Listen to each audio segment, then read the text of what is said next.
13 வயசுலேருந்து 16 வயசுக்குட்பட்ட குழந்தைகள் சீரழிக்கப்பட்டிருக்காங்க.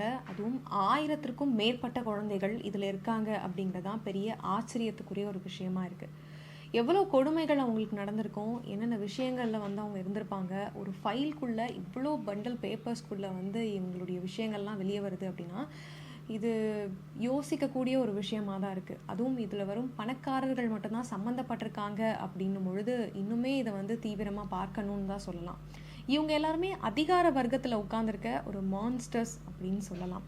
13லேருந்து 16 வயசுக்குள்ளே இருக்க குழந்தைகள், அதுவும் 1000த்திற்கும் மேற்பட்ட குழந்தைகளை ஒரு பங்களாக்குள்ளே போட்டு, அதாவது ஒரு ஐலாண்டுக்குள்ளே வச்சு வெறும் பணக்காரர்களுக்கு மட்டும் அந்த குழந்தைகளை தீனி ஆக்குறதுங்கிறது வந்து யோசிக்க கூட முடியாத ஒரு விஷயமா இருக்குது. இந்த விஷயத்த பண்ணியிருக்கிறது ஜெஃப்ரி எப்ஸ்டின். ஸோ இப்போ இணையதளத்தில் எல்லாருமே பேசிகிட்டு இருக்க ஒரு விஷயம், இது எதனால் நடந்தது, எங்கே ஆரம்ப புள்ளி இதில் இருக்குது, யார் யாரெல்லாம் இதில் சம்மந்தப்பட்டிருக்காங்க, முக்கியமாக வந்து பில்கேட்ஸினுடைய மனைவி என்ன விஷயத்தை முன் வச்சு அவரை வந்து டிவோர்ஸ் பண்ணாங்க அப்படிங்கிற அளவுக்கு வந்து நிறைய விஷயங்கள் பேசப்பட்டுட்டு வருது. அதுதான் முழுக்க முழுக்க இதில் பார்க்க போகிறோம். இது பார்ட் 1 வீடியோவாக தான் இருக்கும். இன்னும் இது வந்து தொடரும் அப்படின்னே சொல்லலாம். முதல்ல இந்த எப்ஸ்டீனுடைய ஸ்டோரி எங்கே ஆரம்பிச்சுது, இதனுடைய ஆரம்ப புள்ளி எங்கே அப்படிங்கிறத முதல்ல பார்த்துடலாம். இந்த எப்ஸ்டின் ஃபைல்ஸை பற்றி மெலிண்டா கேட்ஸ் என்ன சொல்லியிருக்காங்க அப்படின்னு பார்த்தீங்கன்னா, அதாவது இவங்க வந்து பில்கேட்ஸ்னுடைய முன்னாள் மனைவி. இவங்க வந்து ஓப்பன் அப் பண்ணி ஒரு விஷயத்த சொல்லியிருக்காங்க. என்னென்னா, இந்த மாதிரி ஃபோட்டோஸையும் வீடியோஸும் நான் நிறைய பார்த்தேன். இந்த ஃபைல்ஸில் அடக்கியிருக்க வீடியோஸ்லாம் பார்க்கும்போது ஒரு விஷயம் வந்து குழந்தைங்களுக்கு நடக்கவே கூடாது அப்படின்ற விஷயங்கள்லாம் இங்கே நடந்திருக்கு. அதுவும் 13லேருந்து 16 வயசுக்கு உட்பட்ட குழந்தைகள்லாம் ரொம்ப அதிர்ச்சியை வந்து இது கொடுக்குது அப்படின்னு சொல்லியிருந்தாங்க. ஸோ இதுக்கு கண்டிப்பாக வந்து பில்கேட்ஸ் பதில் சொல்லியே ஆகணும் அப்படின்னு சொல்லியிருக்காங்க.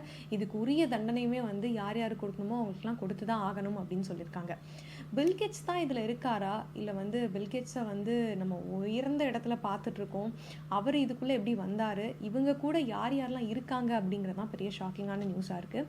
இதில் வந்து ராஜ வம்சத்தை சேர்ந்தவங்க, ராஜ பரம்பரையை சேர்ந்தவங்க அப்படிங்கிறத தாண்டி எலான் மஸ்க் அவர்களும் ஈடுபட்டு இருக்காரு அப்படிங்கிறது தெரிய வந்திருக்கு. இது கூடவே வந்து டொனால்ட் ட்ரம்ப்பும் வந்து இருக்காருன்னு சொல்லியிருக்காங்க. ட்ரம்ப் மட்டுமா அப்படின்னு கேட்டால் மிகப்பெரிய பாடகர்கள் இதில் இருக்காங்க, மியூசிஷியன்ஸ் இதில் இருக்காங்க, அப்புறம் ஆக்டர்ஸ், ஃபிலிம் ஆக்டர்ஸ் வந்து இதில் இருக்காங்க அப்படின்னு சொல்லப்பட்டிருக்கு. இதில் இருக்க முக்கியமான பர்சன்ஸ் அப்படின்னு பார்க்கும் பொழுது மொத்தமாகவே இந்த எப்ஸ்டின் ஃபைல்ஸில் குற்றவாளிகளாக வந்து யோசிக்க தகுந்த வகையில் இல்லை அதில் ஃபைல் பண்ணியிருக்க வகையில் இருக்கவங்க பெரும் பணக்காரர்களாக மட்டும்தான் இருக்காங்க. இதனுடைய ஆரம்பம் அப்படின்னு நம்ம சொல்லியிருந்தோம். ஆரம்பம் அப்படின்னு பார்க்கும்போது 2019 ஜெஃப்ரி எப்ஸ்டின் அப்படிங்கிற ஒரு அயோக்கியன்னே சொல்லலாம். அப்படி அந்த அளவுக்கு சொல்லக்கூடிய வகையில் தான் அவர் வந்து இருக்கார் அப்படின்னு சொல்லலாம். அவரை வந்து 2019 வந்து கைது பண்ணுறாங்க. கைது பண்ணுறதுக்கு ஒரு முக்கியமான ரீசன் என்னென்னா, ஒரு பெண் வந்து இணையதளத்தில் ஒரு கம்ப்ளைண்ட் வந்து ரைஸ் பண்ணுறாங்க, இவரை அரெஸ்ட் பண்ணுங்க அப்படின்னு சொல்லிட்டு. டேரெக்டாக போய் சொல்லும்பொழுது இவரை யாருமே வந்து அரெஸ்ட் பண்ணவே இல்லை. இந்த மாதிரியெல்லாம் சாட்சிகள் இருக்குது அப்படின்னு சொல்லி அந்த பெண் சொல்லும் பொழுதும் இவரை வந்து அரெஸ்ட் பண்ணல அப்படிங்கிறது தான் வந்துச்சு. அதுக்கப்புறமா வந்து ஒரு ஃபேமஸ் பத்திரிகை வந்து முன் வராங்க, நாங்கள் இவருடைய எல்லா விஷயத்தையுமே நாங்கள் வந்து வெளிப்படுத்துகிறோம் அப்படின்னு சொல்லியிருக்காங்க. ஒரு பத்திரிகையாளரும் வந்து அந்த பெண்மணிக்கு சப்போர்ட் பண்ணுறாரு அப்படிங்கிறது தான் தெரிய வருது. அதுக்கு அடுத்த நாள் என்ன பண்ணுறாங்கன்னா, அந்த பத்திரிகை கம்பெனியில் வேலை பார்த்துட்டு இருக்க அந்த பத்திரிகையாளர் வந்து வெளியே போகிறாரு, வேலையை விட்டு. அவரை வந்து ரிசைன் பண்ண வைக்குது அந்த கம்பெனியே. அடுத்த நாள் ஜெஃப்ரி எப்ஸ்டினுடைய 2 பக்கத்துக்கு அந்த பத்திரிகையிலேயே ஒரு ஆட் வந்து வெளியாகுது. ஸோ நிறைய வந்து விளம்பரங்களுக்காக இவர் செலவு பண்ணியிருக்காரு அப்படின்ற மாதிரி தான் இது சித்தரிக்கப்பட்டிருக்கு. ஸோ இதெல்லாம் வந்து முற்றிலும் பொய் அப்படிங்கிறது தான் இந்த ஃபைல்ஸில் இருக்கக்கூடிய முக்கியமான ஒரு விஷயமா பார்க்கப்பட்டு இருக்கு. அந்த பத்திரிகைக்கு வந்து ஜெஃப்ரி எப்ஸ்டினுடைய அறக்கட்டளையிலேருந்து நிறைய டொனேஷன் வந்து உள்ளே போகுது அப்படின்னு சொல்லியிருக்காங்க. இந்த டொனேஷனால தான் வந்து 2 பக்கத்துக்கு அவருடைய ஆடே வந்து வெளியே வந்திருக்கு. இந்த 2 பக்க ஆடில் வந்து இவரை பற்றி நிறைய விஷயங்கள் வெளியாகுது, இவர் நல்லவர் அந்த மாதிரிலாம். ஸோ இவருடைய பேக் என்ன நடந்திருக்கு, என்ன விஷயங்கள்லாம் இவர் பண்ணியிருக்காரு அப்படிங்கிறத பற்றி பார்த்தோம்னா, முதல் முறையாக வந்து இதை எப்படி ஸ்டார்ட் பண்ணலான்னா, ஒரு குழந்தை கடத்துகிற கும்பல் வந்து குழந்தைகளை, நிறைய பெண் குழந்தைகளை கடத்துகிற கும்பல் கிட்டேருந்து இந்த 12லேருந்து 16 வயசுக்குட்பட்ட குழந்தைகளை கடத்தி கொண்டு வந்து ஒரு கும்பல் வந்து கொடுக்குறாங்க. இதை வந்து எப்ஸ்டின் வாங்குறாரு. வாங்கிட்டு இந்த குழந்தைகளை கொண்டு போய் ஒரு ஐலாண்ட் வச்சு அந்த ஐலாண்டுக்குள்ளே வந்து இந்த குழந்தைகளை விடுறாங்க. அவங்களுக்கு வந்து கம்மி அளவிலான போதைப் பொருட்கள் கொடுக்கப்பட்டுட்டே இருக்குது. போதைப் பொருட்கள் மட்டும் இல்லாமல் ரொம்ப குட்டி குட்டியான ட்ரெஸ் எல்லாம் அந்த குழந்தைங்களுக்கு வந்து கொடுக்கப்பட்டிருக்கு. எதுக்காக அப்படின்னா, அவருக்கு ஒரு ப்ரைவேட் ஷெட்டும் இருக்குது, அடிக்கடி அந்த குழந்தைங்களை வந்து கூட்டிகிட்டு போகிறதுக்காக. ஏன்னா வந்து இவர் பெரியவங்க அந்த மாதிரியான விஷயங்கள்லாம் வந்து இருக்காது அவர்கிட்ட. குழந்தைங்களை மட்டும்தான் டார்கெட் பண்ணி குழந்தைங்களால் வந்து நிறைய இன்ப இன்பத்தை அனுபவிக்கிற ஒரு கொடூரமான மனிதர்னே சொல்லலாம். ஸோ இவர் வந்து இவருடைய டார்கெட் என்னவா இருக்குன்னா வந்து எம்எல்எம் அப்படிங்கிற ஒரு மெத்தடை வந்து யூஸ் பண்ணுறாரு. ஸோ இந்த மெத்தட் மூலயமா என்ன பண்ணுறாரு அப்படின்னா 12லேருந்து 16 வயசுக்கு உட்பட்ட குழந்தைகளை முன்னாடி நம்ம சொன்னல பெரும் பணக்காரர்கள் அவங்களுக்கு வந்து விற்கிறாரு இந்த சென்ஸ் விற்கலை. அந்த ஐலாண்டுக்குள்ளே அவங்க வந்து ஒரு பார்ட்டி மாதிரி பண்ணுறதுக்காக உள்ளே வரலாம். அந்த டைமில் இந்த குழந்தைகளை வந்து அவங்க யூஸ் பண்ணிக்கலாங்கிற மாதிரி வந்து சொல்லியிருக்காரு.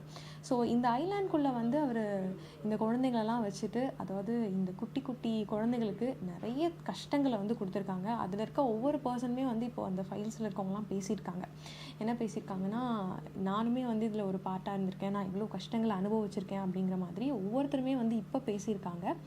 இது வந்து ரொம்பவே ஒரு பெரிய கொடூரமான ஒரு விஷயம் அப்படின்னே சொல்லலாம். இந்த எம்எல்எம் மெத்தட் அப்படின்றத பார்த்தா மார்க்கெட்டிங்கில் ஒரு மெத்தட் யூஸ் பண்ணுவாங்க. 2 பேர் வந்து 4 பேரை சேர்க்குறது, 4 பேர் 8 பேரை சேர்க்குறது. அந்த மாதிரி அந்த 2 குழந்தைகளை வச்சு 4 குழந்தைகளாக சேர்க்குறது, அந்த 4 பேரை வச்சு 8 பேராக வந்து மாற்றுறது அப்படிங்கிறத மாதிரி தான் வந்து இந்த எப்ஸ்டைன் யூஸ் பண்ணிகிட்டே வந்திருக்காரு. அப்படி தான் அங்கே இருக்கிற பெண் குழந்தைகளை இன்க்ரீஸ் பண்ணியிருக்காரு. இவ்வளவு கொடூரங்கள் அனுபவிச்சிருக்காங்க அப்படின்னா வந்து இவங்களுக்கு கண்டிப்பாக இதெல்லாம் எப்படி வந்து தெரிய வந்திருக்கும், இதெல்லாம் எப்படி வெளியே வந்திருக்கு அப்படிங்கிறதுக்கு வந்து முக்கியமான ரீசன் ஒன்று இருக்குது. இந்த ஃபைல்ஸ் எப்படி லீக் ஆச்சு, முதல்ல இது வந்து ஃபைலாக எப்படி கிரியேட் ஆச்சு அப்படிங்கிறது வந்து முக்கியமான ரீசன் இதில் எப்ஸ்டைன் தான். என்ன பண்ணியிருக்காருன்னா, இந்த ஐலாண்டில் வந்து பார்ட்டி கண்டக்ட் பண்ணுவார்னு நம்ம சொல்லியிருந்தோம். இந்த பார்ட்டிக்கு வந்து விவிஐபிஸை மட்டும்தான் வந்து இன்வைட் பண்ணுவார். அவங்க உள்ளே வரும்பொழுது அவங்க வந்து போகிற ஸ்விம்மிங் பூலாக இருக்கட்டும், அவங்க வந்து ஸ்டே பண்ணுற ரூம்ஸாக இருக்கட்டும், இது எல்லாத்துக்குமே அவங்க பின்னாடி ஒரு கேமரா வந்து செட் பண்ணியிருக்காரு. இந்த கேமராவில் அது எல்லாமே கேப்சர் ஆகிட்டே இருக்க மாதிரி, அந்த விவிஐபிஸ்க்கே தெரியாமல் இந்த இதெல்லாம் வந்து நடக்கிற மாதிரி அவர் வந்து செட் பண்ணியிருக்காரு.